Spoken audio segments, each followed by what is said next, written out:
out there. When we did the podcast, I think it was last July, when I came to your home, you were kind enough to let me there. And yeah, we did the recording in the studio downstairs. So I'll share the link for those of you who haven't listened to that podcast. That was a great episode. And we've, yeah, it's got a lot of listens and downloads, but it'll be good for anyone else that maybe hasn't heard it and can get more insight from you in business and in your journey. Oh, there you go. Look at that backdrop. A lot better than mine. Fabulous. And happy birthday to Mrs. Wright. It's Marilyn. Yes, thank you.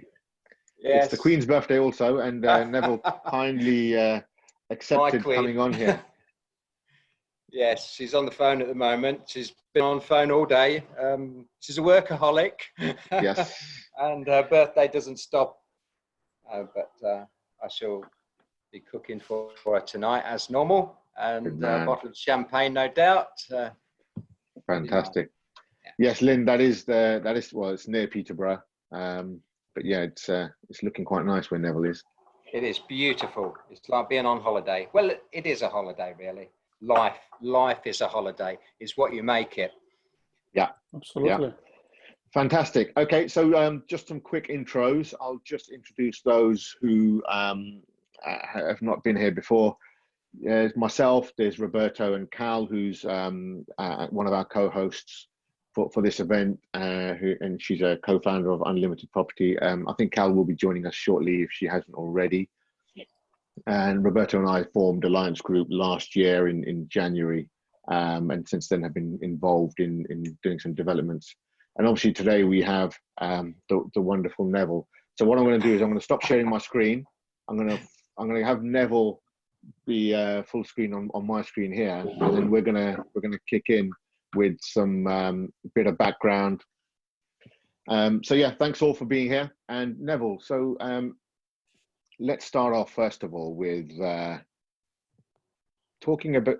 We'll go back to where you started and your journey and how you've got here, and we'll take some of your views on COVID and all of the fun things that are happening right now. But can you just give the listeners a quick overview of what it is you're currently doing? It might scare a few of us with some of the numbers you were talking about on the phone with me earlier. But yeah, just give us a feel for what you're doing at the moment. What are you involved in? Okay. And then we'll go back to where it started. So we're halfway through this phase of my life. And this phase is building 1 million square foot of commercial, not all in the same place, not all on the same site, but in various sites around Peterborough. So we've built, it's more than 500,000 square foot in the last few years, three to 4 years. And there's another at least 500,000 square foot to go. So it's very exciting times. It is. Although most of the sites have closed at the moment, they are starting. We have been bouncing along the ground with some work. Mostly they've stopped because the suppliers have stopped. Now the suppliers seem to have got it together and reopening, and we're not full steam ahead, but in the next few weeks we will be. So it's very exciting times, and if the local council could get themselves together with the granting permission, which they will grant permission for everything, but it just seems to take forever to do it, sometimes up to 3 years, and which I think is, some of it is unnecessary. But it would be very good if we could get a bit more help from them.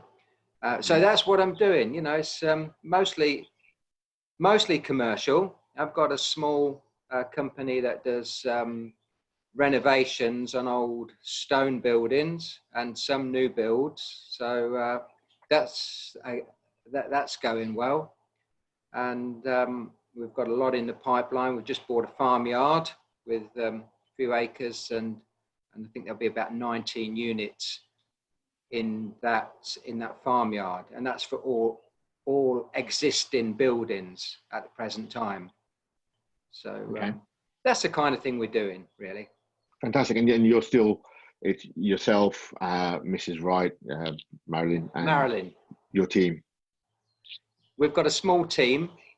Yeah. And we run out of an office in Stamford, Lincolnshire, which is only 5 minutes from here, really. And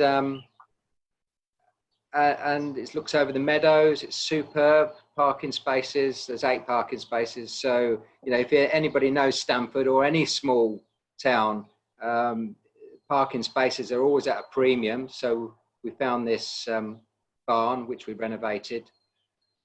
And that's where we run it out of. And then we've got subcontractors like most people have. Yeah. And we use them all the time. So that's one of the things. We go from site to site and use the same people as much as possible.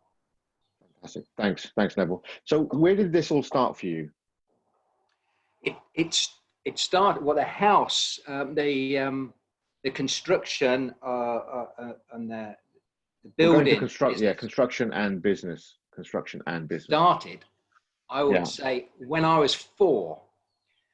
That seems wow. Peculiar, but my father was a very skilled carpenter, and when the war had finished, unfortunately, they'd held his job open for him. So any survivors went straight back into work, and always remember. If he told me once, he told me a million times as I was growing up, I should have gone into business. I should have looked after myself. But I had commitments of a mortgage and wife, and then 3 children came along. And so he regretted it. And I was always thinking, well, I mean, everybody goes, they're never going to be like their father or their mother and father. And I was no exception, going, I will never say that. I will never say I should have. Obviously, from time to time you do, but that's inevitable. But that's where it really came from. And my father was the first person in our family, you know, extended family, to get a mortgage and to buy a house. And that's, I think, where I got it from. I didn't want to rent, although we have from time to time, as it's been necessary. But I didn't want to rent. I wanted to own my own house because I saw how proud my father was in doing that. And of course, I did really want to be like him. And that's where it started in my mind. Mm-hmm. But it didn't start in myself until I was 24, because I've been under the flea trainers, which is the school teachers, in a very narrow curriculum, which didn't suit me, because I later found out, well after leaving school, that I was dyslexic and not stupid, as dyslexic people were called, you know, in those days. And I had ADHD, and I still have these things now. I still ask Marilyn, 50 years we've been married this year, July the 4th, and I still ask her the same words every day, 3 letters at a time.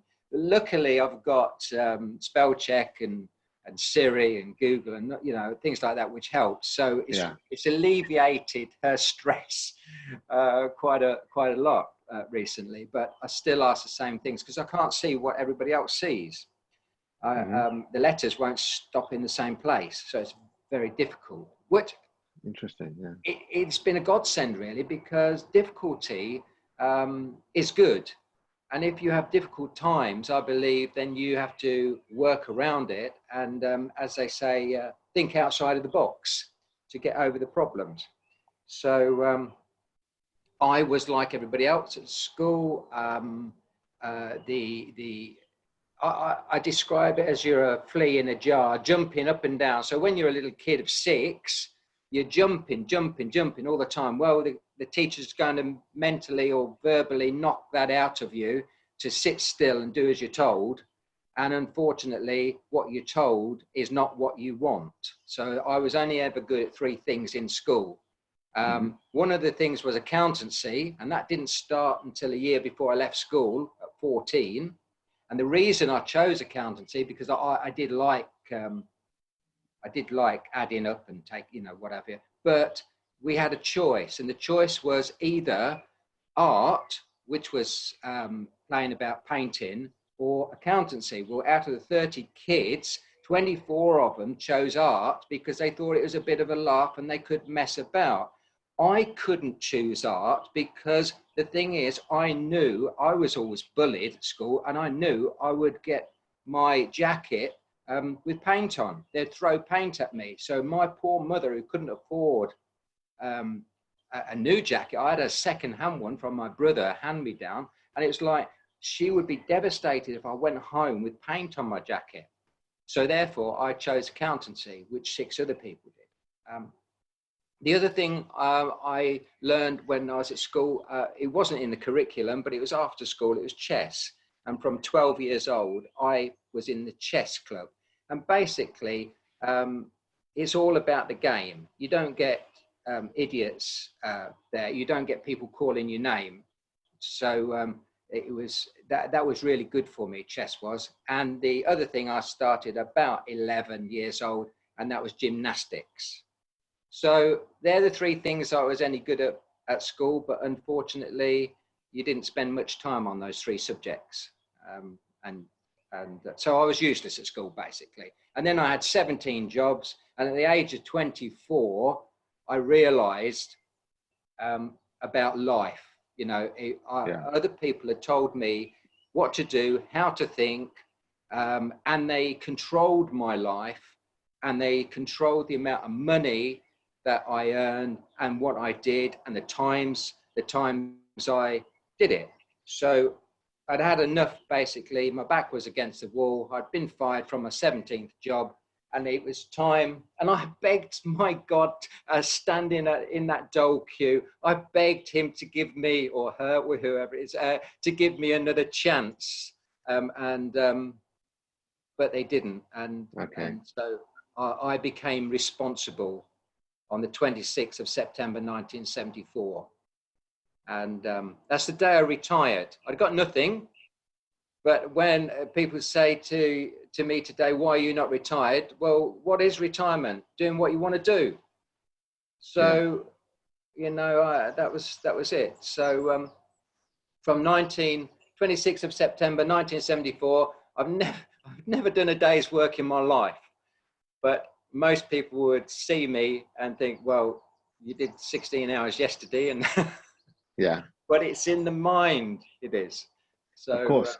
So when did you buy your first property? Sorry? When did you buy your first property?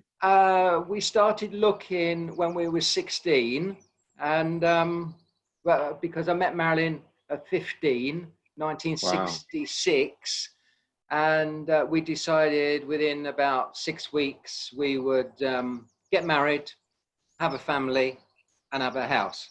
So we started looking for a house, and like all young couples, I wanted the best.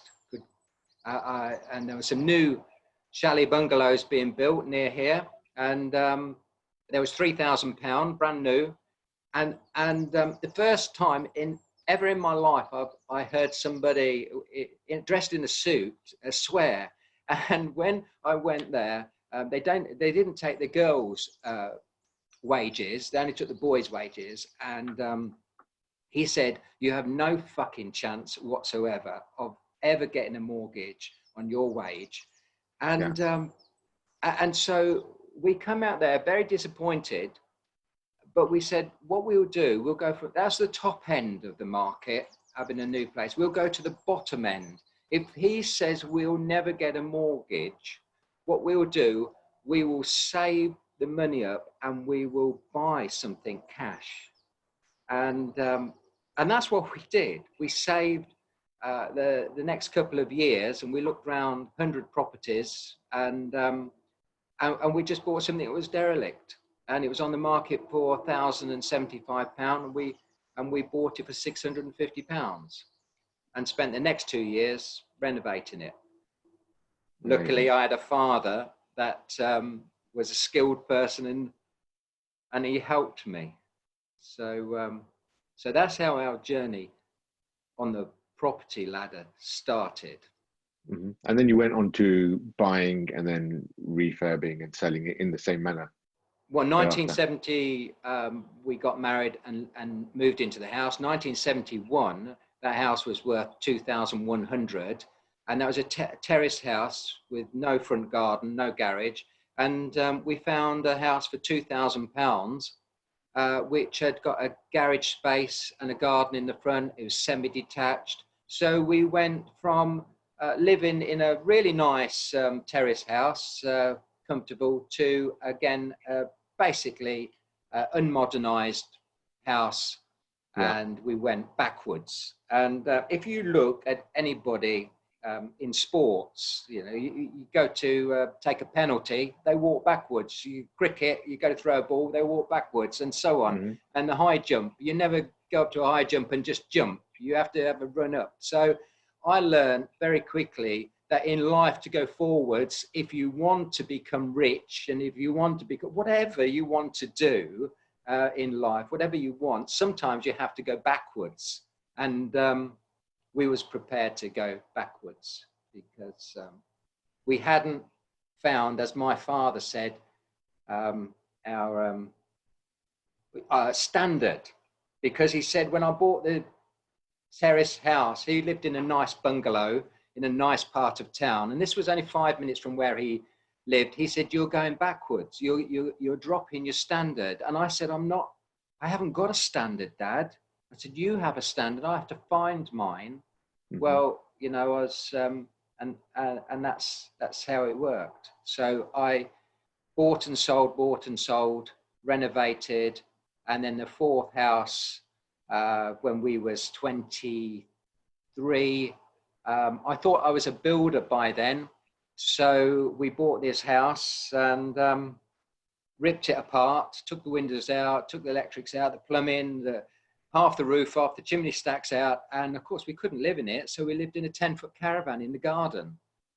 And all the money I'd accumulated, I'd bought this house for £7,500 and got I think £3,000 mortgage on it. And now the house was worth half of the mortgage because and there was a recession and I'd ripped this house to pieces and I didn't have the skills to put it back together again or the money.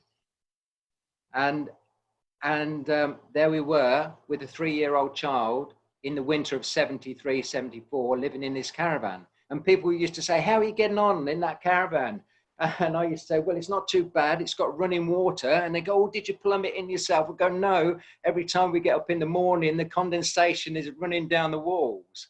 So, so it was terrible. It was horrible. It was, and but it was good. That was to live with, and so that's what spurred us on. And every time we took a chance in life, we always used to say, "Well, if it doesn't work out, we could go back and live in the caravan," which we didn't want to.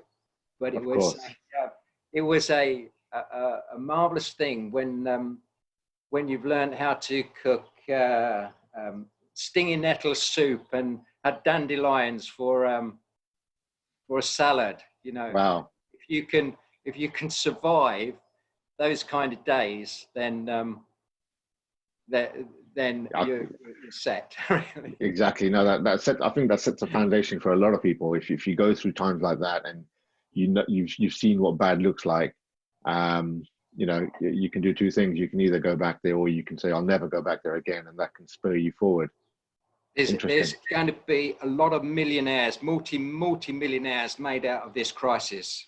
There is. Yeah. I'm not talking about the Chinese who are taking over the world, taking over big factories and what have you. I'm talking about the ordinary bloke or girl who's got nothing, has just been made redundant and has had enough and want to look after themselves. And they'll take any pain there is to take to gain the knowledge and to fight for themselves and make a living for themselves. A lot of people will come out of this very good. Yes, Neville, I see these as I mentioned that to Rohit last week. That's the beginning of the biggest wealth redistribution of all times. So, sorry, I didn't get that. Yeah, what I mentioned to Rohit last week is I see these as the beginning of the biggest wealth redistribution of all times. Well, I do believe that. I do. That's in the bigger picture. I don't think it will come down to the ordinary person. I think a wealth distribution. I think normal people still have to have their wits about them. Anyway, the thing is, if that was true in a whole sense of everybody was going to be sharing the money, which they're not, if you've never had any and you've never worked for it, and somebody gives you, say, everybody in the world can have £1 million, well, they wouldn't know what to do with it. They wouldn't know how to look after it and to nurture it and make more with it, and they would lose it. And in 5 years' time, it'll all be back to the same people. That's my thought. No, I've seen it's it. true. I have seen it. Yeah, and it comes back to money management sort of principles, basic principles. What you do with £1 will determine what you do with $1 million, and therefore, upwards. So it just it magnifies more of who you are if you are given a big pot of money. If you're a person who's a philanthropist and you're giving to charity all the time, if you'll have more, you'll do more of that. And if you're someone that just likes to go and party and buy illegal substances and all sorts, then that's exactly what you'll do. So it accentuates a lot of what you already do. You will. Yeah. Somebody told me the other day, I have 160 tenants, I think about 15 houses, and the rest is commercial. And this commercial tenant said to me, why are you doing what you're doing? Because I was going around with one of our agents, looking at what maintenance there was to do and stuff in this industrial area. And he said, if I had your money, I wouldn't. And I said to him, well, just look at your unit. It's full of rubbish. Why don't you pick it up? And he goes, oh, well, I've been working, I said, but every time I come by your unit, it's full of rubbish. Why don't you just pick it up and put it in the bag? And he says, well, you wouldn't do it. And I said, but I would. That's it. Yeah. And he says, why would somebody, with 100 million plus pick rubbish up? Go pride. It's like you're in this small unit. I want to see you in a big unit, a brand new unit. I want to see you with employing loads of people, in a garage that you've got, proud of. And he goes, yeah, but I haven't got a chance. I said, of course you have. Pick your rubbish up. That's your first thing. Your customers see rubbish. They're not going to come and ask you for their car to be mended. And it's and it starts. I say to people, stand still. Look around you. What a meter? Just take 1 meter around you. Is it what you want? Is it how you want it to be? This lockdown, well, it's when we're in prison now, it's like everybody can get out and do the garden and do their whatever, decorating, read books and educate themselves. And there's a lot. I would say there's a lot of people who've had 4 weeks holiday and done nothing, but there's a lot of people who have 4 weeks and read 4 books and listened to podcasts and gone onto YouTube and educated themselves and done planted their garden with vegetables and stuff like that. Well, Marilyn's planted her vegetables out, but she would have done it anyway. There's a lot of opportunity, and you shouldn't be bored anyway. So what's your take rambling on now? Sorry. No, it's great. It's great insight. What's your take on the market now and this is what you and I were talking about early this morning, The market now for people who wanted to start businesses, people that are in business, and I suppose probably jointly people that are in property. What would your views be to someone that's in the property business and in business in general at the moment? Well, it's not changed really. I mean, the whole world is changing, but change is good. And I say, take your luck as it comes, and fit yourself to it. Learn to fit yourself to it. So whatever happens, you can't change that. What's happening in the world? I mean, look at the oil crisis. What's going on? There's 2 or 3 countries have got this war going on. They want to bankrupt each other. They do. So oil is now, they're giving it away. So there's big crises in the world that you can't do anything about. So you can only take take your luck as it comes, fit yourself to it. And I suppose people say, well, you can hustle really, and start with whatever you know, your knowledge, and help people. And that's not answered the question, is it? No, you're talking about property. Yeah, in property, well, but you're going on mindset. But yeah, our sites are closed. We want to get on with them. This is commercial and residential. We want to employ people. We want to make the money go round, and this is what it's all about. And there'll be people wanting houses, people wanting to start businesses and to expand businesses, and we are there for people. And I don't see there's any less opportunities. I think there'll be more opportunities. At the moment, there's a lack of property on the market. Yeah. But there is an awful lot of money, which is cheap. And I have got an inquiry yesterday, would I sell a building? And I thought about it. So the top of the market now, it's £9.4 million for this particular building. And the agent rang me and said, would you take £9.4 million for that building? And I thought about it for about long and hard for about 2 seconds. And I said, yes, because now I'm thinking maybe I should put a lot more on the market, because the yield is so low, what they're paying for, and we can do other things with the money. So there's an opportunity. So there's a scarcity of investment property about. Yeah. And I'm talking about commercial now. I don't know what's going to happen with, I can see there'll be some bargains in the residential market, in the buy-to-let market, especially if people haven't had their rents come through. Yeah. Which is going to hurt a lot of people. But you can say to yourself, well, in 1981 or 82, we had got some brand new residential houses. I hadn't built them myself. I'd bought them from a company who's building houses, and we had 4 of them, 4-bedroom houses, and I wasn't getting the rent. So if I wasn't getting the rent, I might as well sell them and buy something for myself.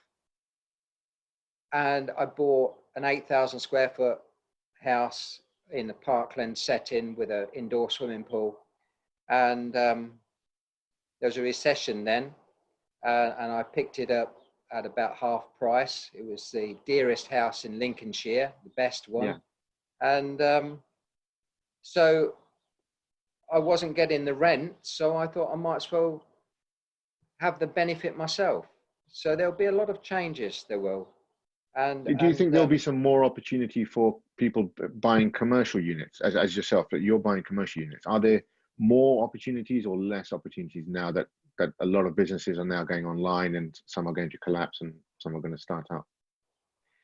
Well, the ones that are going online, I mean, we went online in 1999. Yeah. And we, as you know, we built the biggest independent nursery business in the UK. Yeah. And that was from knowing nothing as well. From 1977, buying some second-hand prams. So, you know, it can be done now. It could. But going online is part of retail more and more. But again, people want to see things. Frustrates me to hell when you can't see it, when you can't touch it, when, you know, and it's and if you're passionate about something and you want to get people into your retail shop, why do people let them go? Why do people give a demonstration and let the customer walk out the door without selling it? No, I don't understand the training of these, the philosophy of the training of these companies that let people go. Or even tell people it's cheaper online, you know. Anyway, you know, there's a lot of people over the years, a lot of companies over the years decided to get a shop in every town, and every high street looked the same. It was time for a cull anyway. It was, and you have to adapt to change, and we adapted to change in 1999. And then everybody woke up, everybody in the nursery industry seemed to wake up one morning about 7 years later and go, what the hell's going on? And we were 7 years in front of them. And then the recession hit, which was a double whammy. Not only was people online taking their business, there was the crisis, 2007, 8, went on to 9, 10, is bad for some and good for others. And that's how it will always be. And a lot of it, recession, a lot of it is in your mind, whether you decide to join it or not, whether you decide to take notice of the doom and gloom, or whether you get some exercise and run away from those people and follow your own thing and look after your own customers.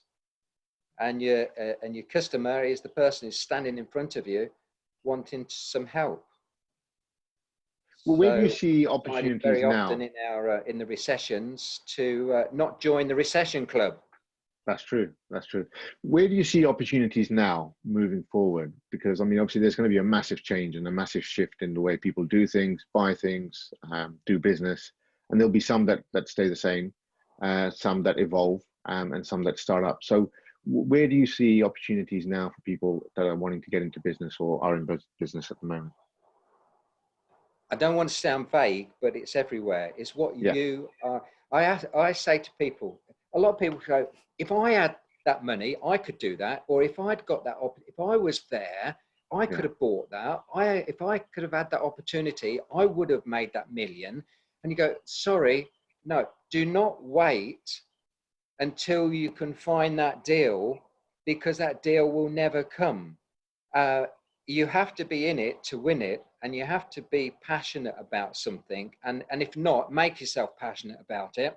I wasn't passionate about window cleaning. I didn't know how to. I used to think there's a window cleaner on one side of the road doing the whole row, and there's me on the other side doing 3 houses. What was I doing wrong? Well, I was cleaning the frames as well. I didn't realize I was cleaning the people's window frames and not cleaning their glass only. But with doing that, people say, you made such a good job. Could you do this for me? Could you do that for me? Which was better paying, you know. And it's like the opportunities around everybody all the time. It's just what you like, what you decide to become passionate about. And I was passionate about having food on my table, paying the mortgage and doing stuff like that. So I had to do anything. So And I used to say, this is the best job ever. This is the best job in the world. Even if I hated it and it was snowing and I was having to paint under people's eaves to make a living, it was the best job. And I had to tell myself that because it was the only job I'd got. So it was true, and I hated it. But I had to motivate myself to do it, which got money, which motivated me to invest the money into equipment so I could do better jobs or easier jobs or more profitable job. So you have to be in whatever it is to win it. And then you change, because there is a ceiling to everything. So window cleaning, there was a ceiling to it. And so I wasn't never going to be a window cleaner, because you could only do 20 houses a day at whatever the price, so many houses a week. And then if it was a fortnightly round or a 3-weekly round, whatever, you'd got 150 houses, and that's all you could only make that living. Mm-hmm. So I said, window cleaning is property maintenance, not a window cleaning round. So I went into maintenance, which was, if you're painting and decorating, it was a higher profit than window cleaning. If you went into building, it was a higher profit. So each of these things are a step up the ladder, and you learned them. Well, I learned them as I went along, and it was more money each time. And then you dropped the ones that you was spending too much time and not getting enough money. You graduated. I suppose this is like in school. You graduate, don't you? You get the certificates and things like that. Well, I've got no certificates. Well, the only way I could graduate was to work physically, because I couldn't work. I couldn't do bookwork. This is where Marilyn came in, because she was brainy. She could do it, but she was shy, and she didn't like. You know, there was a lot of things wrong with both of us, so we could complement each other and help each other. So she didn't like going up ladders, so she held the ladder at the bottom while I went up the top. She did, if she had to bring any buckets of cement up, because I used to do a lot of roof work. After about 2 years, I started on roofs.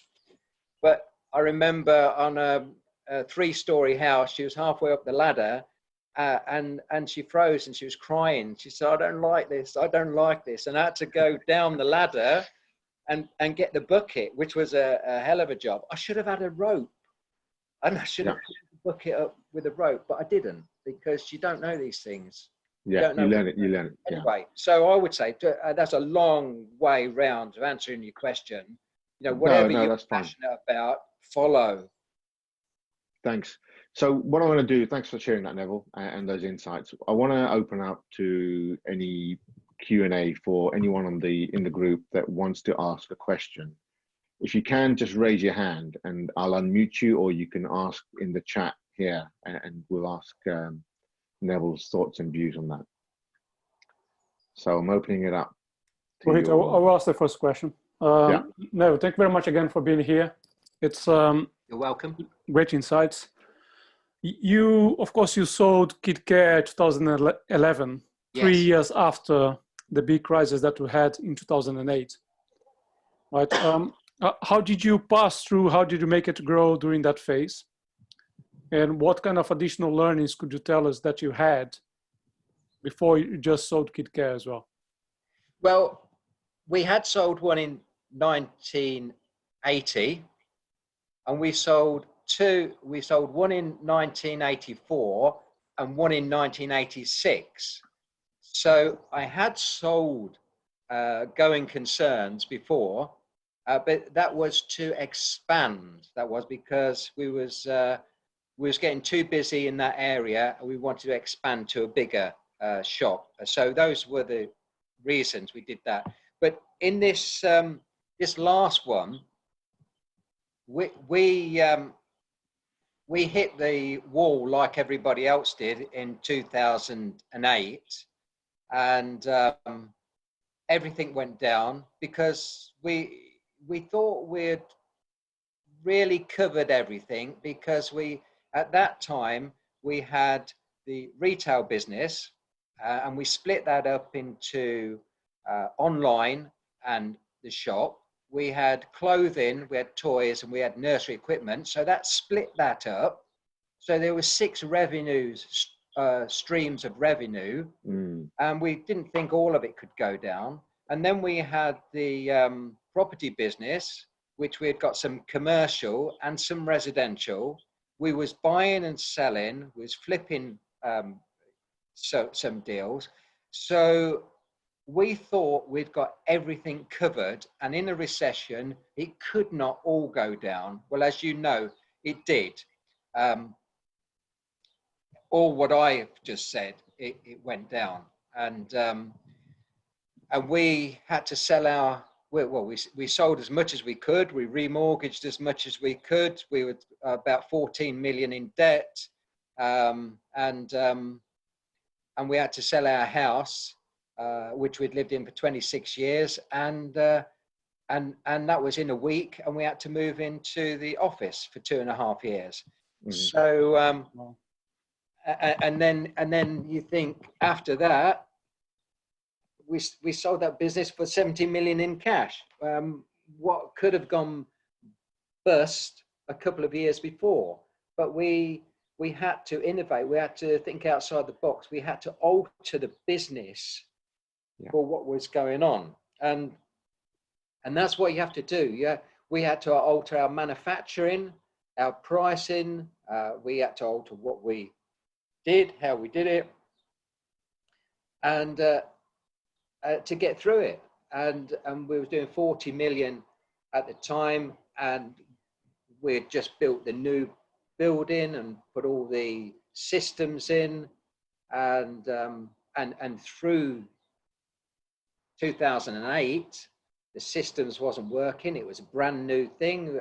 Internet was new.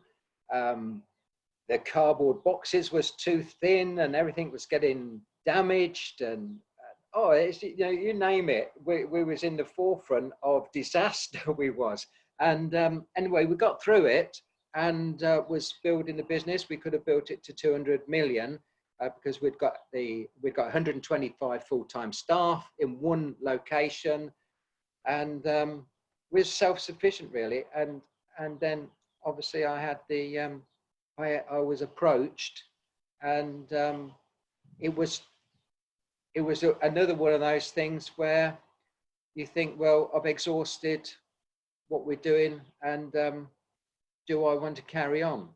Yeah. I love that.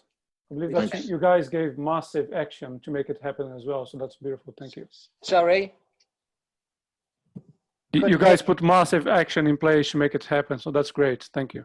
When your back's against the wall, and I knew we'd got 125 people, really, really good, loyal people. And I knew myself that I could come back to a 10-foot caravan and started a window cleaning business again. But I knew that not everybody is the same, and a lot of people couldn't.